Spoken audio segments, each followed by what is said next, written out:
Uh, Good afternoon, everybody. Welcome to the press briefing with Ambassador Dmitry Polyanskiy on Russia's security concept for the Gulf area. The ambassador will make some brief remarks, and then we'll open the floor for your questions. Ambassador, you have the floor. Yes, good afternoon, everybody. Thanks for your patience. I planned to start a little bit earlier, but it was kind of circumstances that I couldn't foresee. So I would like to divide the press conference, which I hope will not be too long, in two sections. First one is about our security concept for the Gulf area, which is the bulk of what I was going to say. And then at the end I will also make a couple of points on today's consultations on Georgia. And if you have any questions, I would also be very pleased to answer them. So we decided to make this special presentation of our security concept for the Gulf area because we think it's really important for ensuring security in a strategic important area of the world. You know how difficult the situation is now. So this concept was distributed as an official document of Security Council, and now my colleagues also shared the print version with you. If you need to have it on your email, don't hesitate to tell us. We'll send you the electronic version. I will not, of course, read the whole of the concept, though it's quite concise. I just highlight main points of it. So we really believe that the idea of establishing a security system in the Gulf area might be essential for consolidating political and diplomatic efforts in the region. We formulated in this concept several principles how to ensure security in Gulf area. So we think that all stakeholders interested in eliminating the hotbed of extremism and terrorism in the Middle East should be consolidated in a single counter-terrorism coalition. There is a need for mobilizing public opinion across Islamic world and other countries. The cornerstone is, of course, our common adherence to international law, the UN Charter and UN Security Council resolutions. We insist that security system in Gulf area should be universal and comprehensive. It should be based on respect for the interests of all regional and other parties involved. Confidence-building measures are of paramount importance. As for practical work for the launch of security system, we see it through bilateral and multilateral consultations among stakeholders, including regional and extra-regional states, UN Security Council, the League of Arab States, the Organization of Islamic Conference and Cooperation Council for the Arab States of the Gulf. So we would see established action group to prepare an international conference on security and cooperation in Gulf area. Well, we also formulate certain measures that would be necessary for confidence building and further discussion and development. Again, international law is the key principle that we all need to respect. I will not dwell in detail upon this. You will find this in the concept. So the central long-term objective of our proposal is the creation of a security and cooperation organization in the Persian Gulf. That would include, in addition to the Gulf countries, Russia, China, the USA, the EU, India, and other stakeholders as observers or associated members. So that's in a nutshell what we really wanted to point out. Again, everything is there, everything is clear, everything is transparent. We hope that our move will contribute to pacifying spirits and pacifying tensions in this very important section of our globe. And we are ready to work with everybody who would like to contribute to it. It's a starting point for our discussions, of course.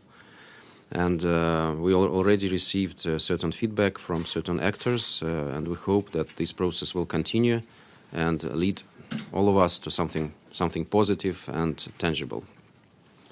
So I'll stop at this point. I'm ready for your questions. And the first question goes to Valeria. Thank you. Thank you, Ambassador, for this press conference on behalf of ANCA. On the Strait of Hormuz, do you think the international patrolling led by the US and UK can be a solution? And can you elaborate on that? Thank you. I envisage that this would be the question. First of all, we need to understand that in our belief, only the measures that are sanctioned by UN Security Council and that enjoy uniform support from all the key stakeholders have the chance to bring peace and stability to this region and to solve all the divergences. So we also noted that before the United States decided to withdraw from JCPOA, there were no problems from with transportation of oil in this region. That's why the solutions to this issue may not lie in physical field, but in some confidence-building measures, and of course negotiations and dialogue between all the concerned parties. Pamela, please. Thank you very much. Thank you, Ambassador, for the briefing. It's Pamela Falk from CBS News. The GCC has been the principal security body in the area since their 80s. On your single counterterrorism coalition, do you think there is room for another security body in the region? And will Russia try to expand its military bases in the Middle East to try to support this initiative? Thank you. I don't have any information that would lead me to believe that your last part of your question is justified. As for security guarantees and security organization, I think we should judge efficiency of any security measures by decrease of tensions and solution of issues that are outstanding. And is Saudi Arabia, the kingdom, one of the countries you contacted on this initiative? Do you think they're supportive? We contacted everything, and this is an inclusive strategy, not exclusive. So we don't exclude any actors that would be interested in making a contribution there. Were they supportive? Well, it's only the initial stage. Very much will depend on you, how you present our strategy as well. Thank you. Majid, please. Thank you. Thank you, Ambassador. Ambassador, in this paper it says we are ready to work closely with all stakeholders, both in official settings and socio-political and expert circles. What about military? Is Russia, on principle, ready to participate militarily if this proposal went forward? And my second question about the proposal is, other than Iran, is there any other country willing to accept or any discussion about your proposal?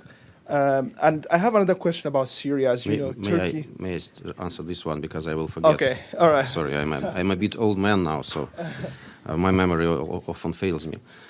As for, again, this is initial stage. So we started discussion. The attitude of all the potential stakeholders so far is quite positive, but of course they wait for detail, and we also would expect some more practical feedback from them.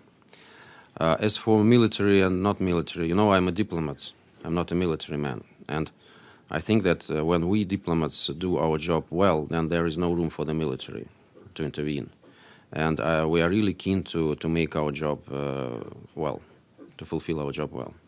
And Ambassador, about the recent agreement between Turkey and U.S. To create what they call safe or peaceful zone. What is the Russia's position with regard to this agreement? And has Turkey been coordinating with you with regard to the details of this agreement and the implementation in future? Turkey is our key partner, good friendly neighbor, So, of course, we have dialogue on many issues, but it doesn't mean that we have absolutely universal approaches on some issues. For us, the key principle for any solutions about Syria and within Syria proceed from the respect of sovereignty and territorial integrity of Syria. So we need to look into further details how all these things will be implemented. But I really highlighted to you the key principle for us, how we will judge any initiatives or developments. Okay.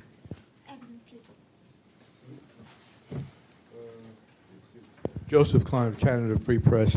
Haven't had a chance to really look through the concept statement, but to what extent would you be emphasizing complete freedom of navigation through international waters, and that this should be a multilateral effort to guarantee, because the Iranian regime has said that it sees itself as having, quote, security responsibility in the Gulf.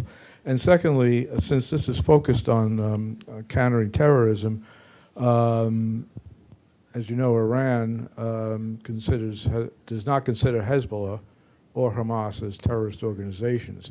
So do you think there's going to be any realistic hope that there would be broad consensus on what groups are considered terrorist organizations? Again, I'll start maybe with your second part. You know, there is only one criteria for considering this or that organization terrorist or non-terrorist, and this is Security Council decisions and United Nations framework. So this or that country can have its own opinion on whether to consider this or that organization terrorist or not, and it's not a secret that we have some divergences in classifying this or that organization to become part of this terrorist family. So I would really appeal to you to be cautious about such things and to proceed from internationally recognized definitions and lists.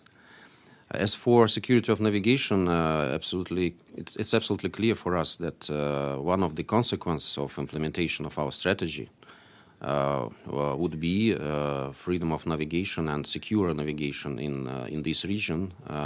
Again, I would want to reiterate that it's not by coincidence that all these problems started quite recently, and the decision that triggered all these problems was American withdrawal from JCPOA. You can't deny it. It can't be a mere coincidence. It means that the problem is much more complex than some politicians and countries try to present it. And again, only through dialogue you can address the preoccupations of different stakeholders and find long-standing solutions for very important issues. That's what we're trying to do. Thank you. Evelyn Leopold, Independent Media Institute. How do you see a confidence-building measure between Saudi Arabia and Iran? Well, neighbors always have problems. That's a common thing. People living together at the same floor can also have divergences on very, very daily life-to-life basis issues. So in any case, any security arrangements, any trust-building efforts should comprise all the players, and we think that this is a task that we can realize to bring together all the stakeholders, all the countries of the region, no matter how important and deep their divergences can be. We are patient people and we are positive people, so we appeal to everybody to be open-minded and to see beyond the horizon on many issues, and we feel that this task can be implemented. Mm-hmm.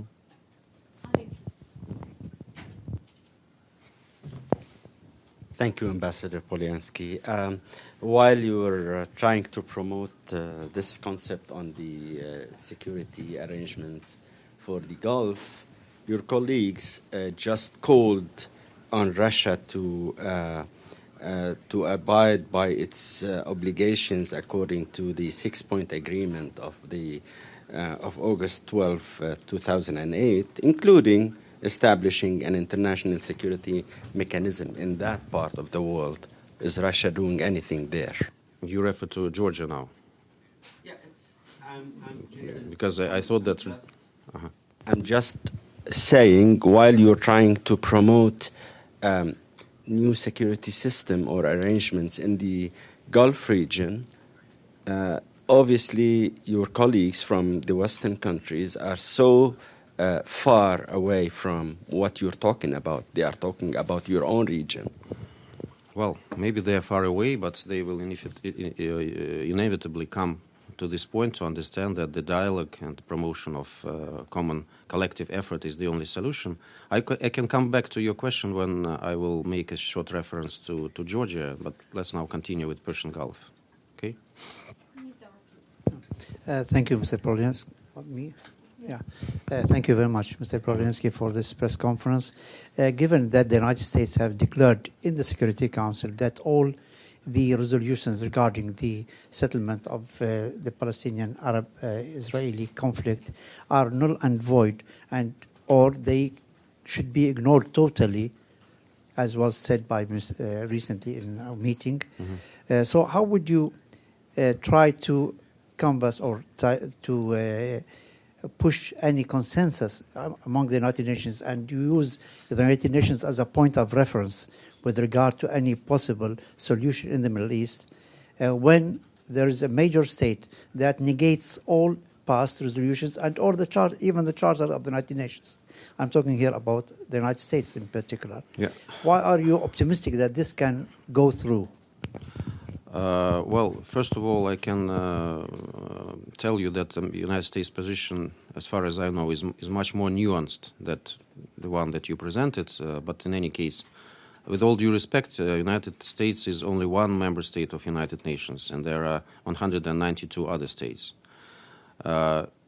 United Nations is for multilateral diplomacy, for dialogue, for convincing people with peaceful means, for winning their support for your point of view, and that's what all of us are trying to do. Of course, our security concept for Gulf area is very closely linked to the overall security in the Middle East, in the resolution of Palestinian-Israeli problem. We do not deny it. We think that these efforts can be proceeding in parallel. We know the positions of the United States. As I also mentioned, they are not very helpful in international efforts about Iran, for example, on bringing Iran on board. So, well, there are different times for many countries.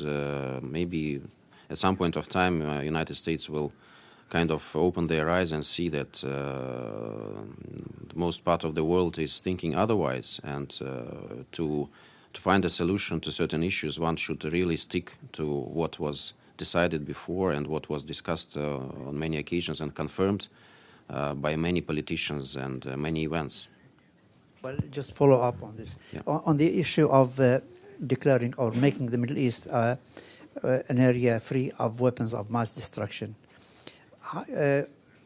Here you are separating the Gulf region from the Middle East as a whole, because this will necessitate the cooperation of Israel, for example, which is not party to the NPT or any other form of security. So how can this be compromised or reconciled, and that Israel remains outside the NPT, whereas you can make the Middle East nuclear-free zone or free of weapons of mass destruction? Nobody is saying this is an easy task. We're not trying to sell you a vacuum cleaner. You know, it's a strategy. I can only cite two passages from our strategy. So, taking into account the close interrelation of regional problems, the establishment of a security system in the Gulf area is considered as part of the solution aimed at ensuring security in the Middle East as a whole. So we do not kind of view them separately from one another. And among the measures that we propose in our strategy, there are a lot of measures that are related to arms control and NPT. So we propose signature of agreements on arms control, which could include, for example, establishment of demilitarized zones, prohibition of destabilizing accumulation of conventional weapons, including missile defense systems, balanced reduction of armed forces by all parties. So please bother to read these documents, and you will see reference to all these issues. At least we propose kind of a roadmap, kind of vector how to solve them. James, please. Hi, thank you, Ambassador. James Reinl. Yeah, okay. Hi, I'm here. Yeah. I just don't want to forget about Maria. She's raising the hand all the time, desperately. Okay, Maria goes next, definitely. Yeah. That's for sure. Yeah. Sure. Thanks so much for the briefing. Two questions. The problem in the Gulf is that the US has put a massive cost on Iran through sanctions, and Iran is retaliating by putting a cost on shipping through the Straits. How does your plan tackle that very specific problem?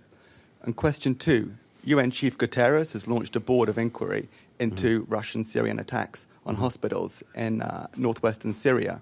Will you cooperate with that investigation? Okay, these are two different issues, of course. As for Iran and the United States, of course, their approaches are very much different. A lot of things have been said or done, but that's the task for us diplomats from all the countries to sit down and to clear this mess. So I don't think it's we need to make it to give it a try, and we are now by presenting this strategy trying to make a gesture to create a platform of discussion and cooperation. So we hope that our American colleagues and friends will also grasp these opportunities, and in the long term, maybe in the middle term, it will, in our hope, bring stability to the region and help all the major stakeholders resolve their problems and establish mutually beneficial and respectful relations. As for your second issue, you have a press release of Russian Foreign Ministry about our attitude towards this board of inquiry. I myself had a discussion with the Secretary General, and we have information about this on our website. We do not conceal that we are disappointed by this decision. There are two parts of our disappointment, I would say. First is the legal basis for him to act like this. So we really feel that there are no provisions in the charter that would entitle him to act and to establish bodies like this without prior discussion this issue in the Security Council. As for cooperation or not cooperation, if we were sure that this board will really try to establish the truth, then I can't exclude this. But there are a lot of doubts about this. So these countries that were pushing for the establishment of this board and that were exercising pressure on Secretary General, they are not seeking to find the truth about what's happened. They seek another tool to pressure Russia, to pressure Syria, and to just distort the actions that we take there.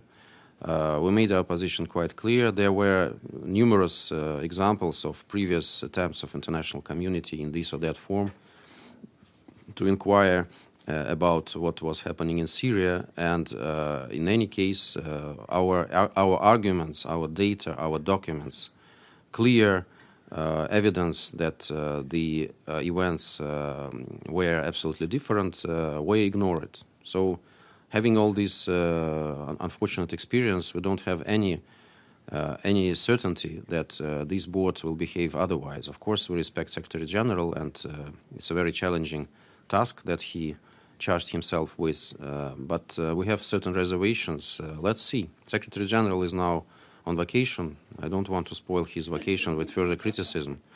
So when he comes back to New York, maybe we'll see what are his further thoughts on this. So please, Maria, I'm sorry. I will intervene. Thank you. No, I think Lyubov is absolutely right to give the floor first to my foreign colleagues. Thanks. So I actually have two questions as well. Should I go one by one, or? It depends on the questions you have. One is about the Gulf region concept. As I understand it, the concept was already circulated among the UN countries. In the Security Council. In Security Council, yes, and it was document. sent to Secretary General as well, as I understand. So I wonder if you had any feedback from any of your partners, of Russian partners. Again, it's initial stage, and the feedback is positive, but devil is in the details, of course. Again, it's August. We presented it at the end of July. I think we need some to give some time to our partners to make a deep consideration and analysis of what we propose. But so far, I haven't, frankly speaking, heard any criticism of what we're proposing, because it's very difficult to criticize what we propose. The core of our proposal is dialogue, confidence building measures, and desire to bring all the stakeholders to negotiate and to find solutions to their problems. That's what we diplomats are here for. That's the core task of the United Nations. So it's very difficult to criticize what we say. We would rather expect not criticism, but some proposals, some concretization from the stakeholders and from different actors, how to do it better, maybe how to foresee some additional steps. So we are open to any criticism and to any constructive behavior and analysis of our strategy. Russian presidency is coming, in Security Council is coming in September. Can we expect a particular Security Council meeting on the strategy? It's too early for us to disclose our complete plans for the presidency. Of course, we have something in mind, and I can reassure you that this issue will not be forgotten in our efforts. And another topic, if I may, it's about Georgia. European colleagues maybe Georgia later. Okay, I will just divide it into two parts. Maybe, colleagues, two more questions on Persian Gulf, if it's possible, and then we'll come back shortly to Georgia. Okay? Ben and then Michelle. Okay. So part of the sanctions that the U.S. imposed after withdrawing from the JCPOA include a ban or making it harder for third-party countries to buy oil from Iran. This week they did the same for Venezuela. Russia is part of the same of the country, is one of the countries that buys oil from Venezuela and Iran. What's your response to that, and how will Russia react? Well, we never made it a secret that we oppose any extraterritorial implementation of bilateral sanctions, and I don't think we are the only ones who do so. I think this morning I saw also a very similar statement from the part of European Union that also rejects such implementations of bilateral sanctions regime.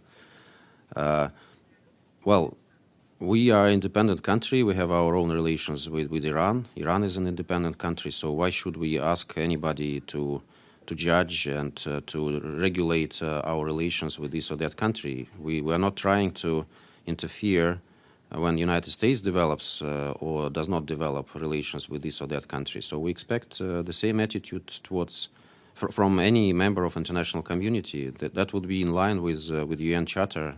So we do not expect something extraordinary in this situation. Also, Venezuela, same. Yeah. Same approach. Thanks, Ambassador. Just a quick follow-up first to Maria's question. You said this concept has been circulated to the Security Council, but have you had any specific discussions with the Americans or the Brits on this? Why with the Americans and the Brits first and foremost? Well, because they're the ones who are creating their own sort of Gulf Maritime security coalition. So is that something that Russia would look to do to maybe work together with them? There are certain tells by which I can tell you that they are studying it very carefully. Okay, and then very thoroughly, yeah. Another question. You mentioned at the start about any measures needing to be sanctioned by the Security Council. Would you envisage the Russian concept needing a Security Council resolution to sanction it? And do you believe that the proposal by the Americans and the Brits needs a Security Council resolution? You mean the proposal on maritime security or what? Yeah. Well, it's difficult for me to judge about their proposal, frankly speaking, because I haven't seen anything concrete. For the time being, it seems only bilateral arrangements and I think some appeals to certain like-minded countries. So a priori, it's not, as far as I understand, being meant as a Security Council or UN initiative. I may be wrong, but again, I haven't heard anything complete. So it gives me no reason to be more on alert about it being discussed within the UN. As for the second part was about Britain, and you see my memory fails me already. No, you've kind of answered that one. The other bit was, do you believe the Russian proposal would need some kind of Security Council mandate? We would love to see it, to see a blessing from Security Council resolution at some point, but this is kind of end of the road. For the time being, we're not speaking about formalities. We're not speaking about forums.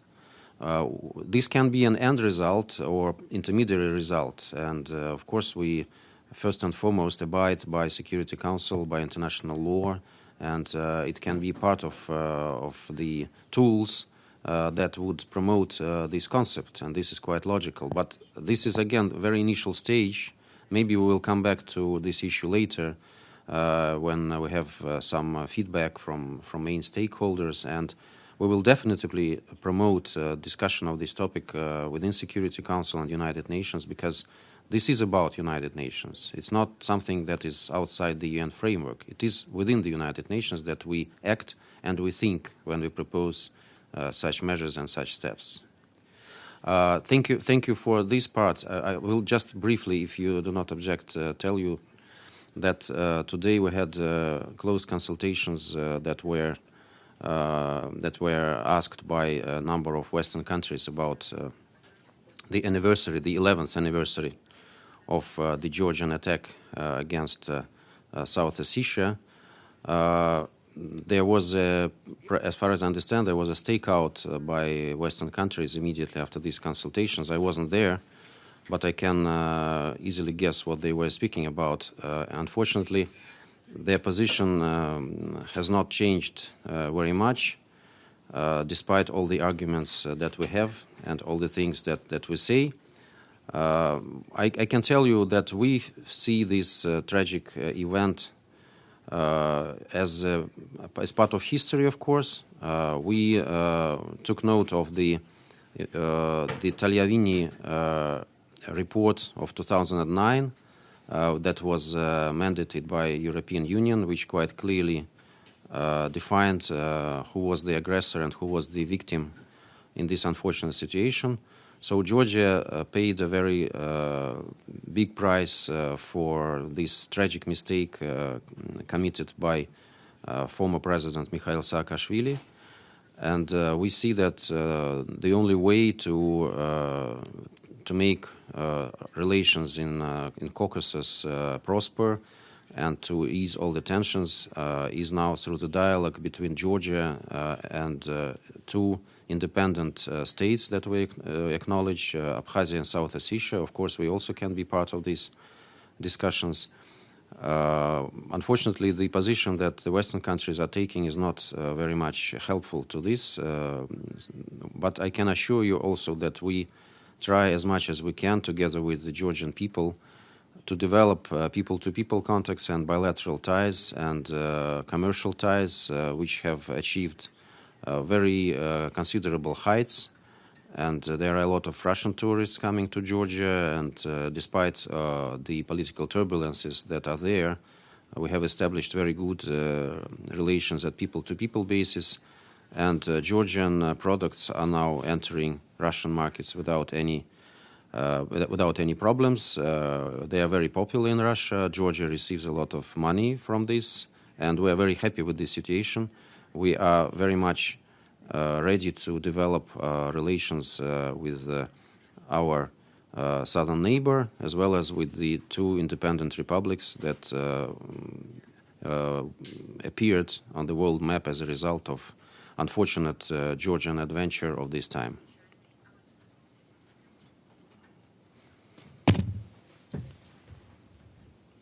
Thank you, Alan Bulkati with Russian news agency RIA Novosti. The authorities of the South Ossetia claim that they're going to request the United Nations to recognize the conflict of 2008 as a genocide of Ossetian nation. Is the Russian side going to somehow discuss this issue, in the Security Council? Thank you. It's their right, of course. They are an independent country, but frankly speaking, I haven't heard of any practical steps in this direction. So, of course, we need to learn the details. And actually, you are the first person who tells me about such an initiative. So we'll look into it. If there are no more questions, then thank you, everybody, and have a nice day.